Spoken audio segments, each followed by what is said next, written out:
लिखिले धर्मज धर्म जाइया ब्रीड़ा हरणे पट क्रीड़ा स्थले कृताजे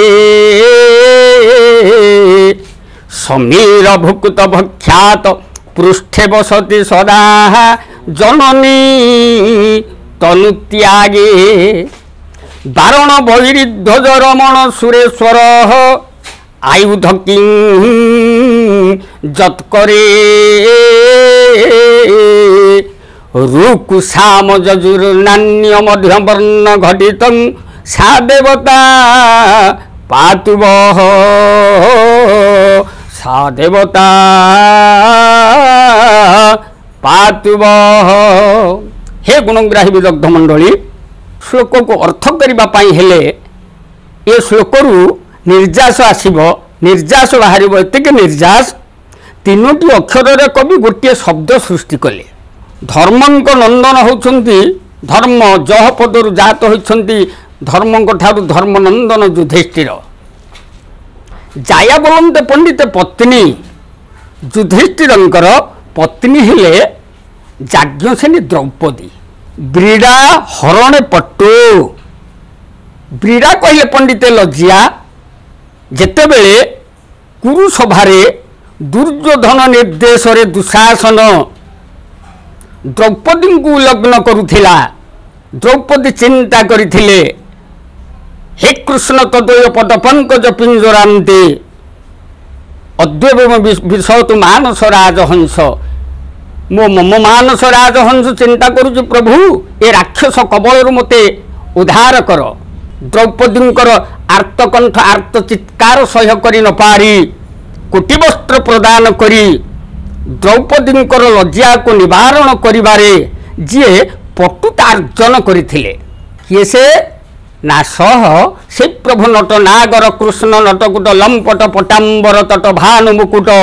भानुरम्य तटिनी तट बिहारी भानुदुलारी राधा प्यारी प्रभु सचिदानंद विग्रह कृष्ण नारायण कोटि वस्त्र प्रदान करी द्रौपदींकर लज्जा को निवारण करथिले। तह दुशासन मुखरे कालीमा बोली देथिले सह कृष्ण ठाकुर क्रीड़ा स्थले कृताजे स्थल शब्दर अर्थ स्थान सह कृष्ण ठाकुर को स्थान रे क्रीड़ा करथिले गोपांगना मानक सहित तीनोटी अक्षर रे से शब्दटी हैला कृष्ण क्रीड़ा रचन करथिले ब्र ज रे तीनोटी अक्षर रे गोटे शब्द कवि लिखिले लिखबार तात्पर्य मध्यम वर्ण घटित वर्ण कहले अक्षर ये जो ब्रजरे बोली तीनोटी अक्षर मध्यम अक्षरटी है ज समीर भुक्त भक्षात पृष्ठे बसती सदा जननी तनु त्यागे समीर कहले पवन भुक्त कहले भक्षण करती समीर कहले पवन को भक्षण करे किए से ना सर्प पुनः भक्ष गोटे शब्द को एक स्थान रे कवि दी थर प्रयोग कले अतव शत्रुर शत्रु जी सेहीपरि समीर कहले पवन को भक्षण करे सर्प सर्प को भक्षण करे गोटा पक्षी है मयूर पृष्ठे बसती सदा से मयूर पृष्ठरे सर्वदा विराजमान करती क्यों ठाकुर ना सह कार्तिकेय कवि लिखिले जननी तनु त्यागे कार्तिकेयंकर जननी कहले माँ किए से तीनोटी अक्षर रे पंडिते कहतु पार्वती पार्वतींकर एक नाम अच्छी सती सह सती माँ सती तनु कहले शरीर को त्याग करथिले कौथिरे ना तीनोटी अक्षर रे शब्द आसिला सती शरीर को विसर्जन देथिले बा जलांजलि देथिले बा शरीर को त्याग करथिले कौथिरे ना जाग रे जागरे बोली तीनोटी अक्षर मध्यम अक्षर है ग थिला ज मिशिला से ग दोटी अक्षर है जग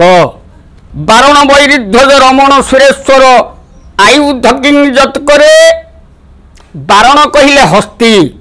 बैरी बोलते शत्रु हे विदग्ध मंडली हस्तीर शत्रु होउछि सिंह बारण वैरिध्वज अतएव सिंहध्वजा किए से तह सिंह पृष्ठरे किए से विराजमान करती माँ जगज्जननी दुर्गे दुर्गति नाशिनी माँ दुर्गा। माँ दुर्गा रमण सुरेश्वर काहांक सहित रमण करती सुरेश्वर कहले शंकर भगवान सदाशिव सहित शंकर भगवान सदाशिव आयुध किंजत करे शिवंग हस्तरे गोटे आयुध शोभा पाए।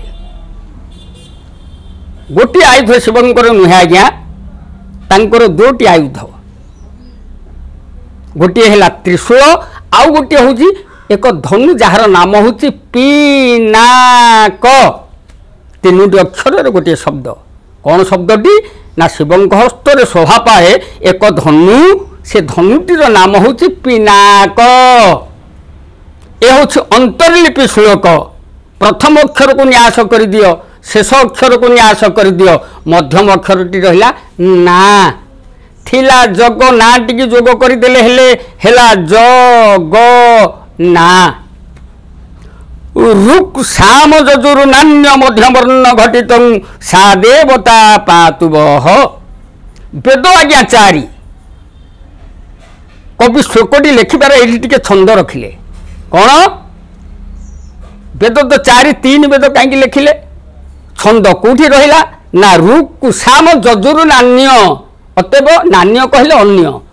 जजुर वेद पर अन्य वेदटीर नाम कौन ना तीनोटी अक्षर रे गोटे शब्द वेदटीर नाम है अथर्व अंतर्लिपि प्रथम अक्षर को न्यास कर शेष अक्षर को न्यास कर मध्यम अक्षर रहिला थ थिला तीनोटी अक्षर जगन्नाथ टिकी जोग कर दियो हेला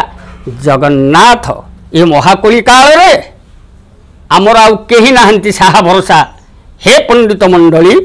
ये चारि जुगरे चारि नाथ सत्य थिले नृसिंहनाथ त्रेतयारे रघुनाथ द्वापर रे गोपीनाथ ये कली रे नीलाचल रे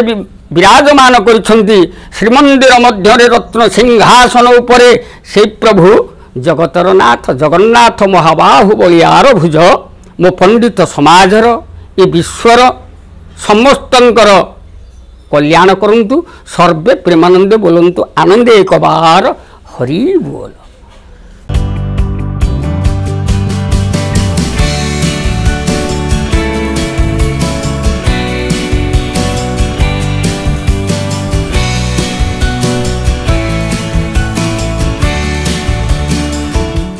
अधिकरु अधिक पाला देखिबा पई आमो चैनल सब्सक्राइब करंतु।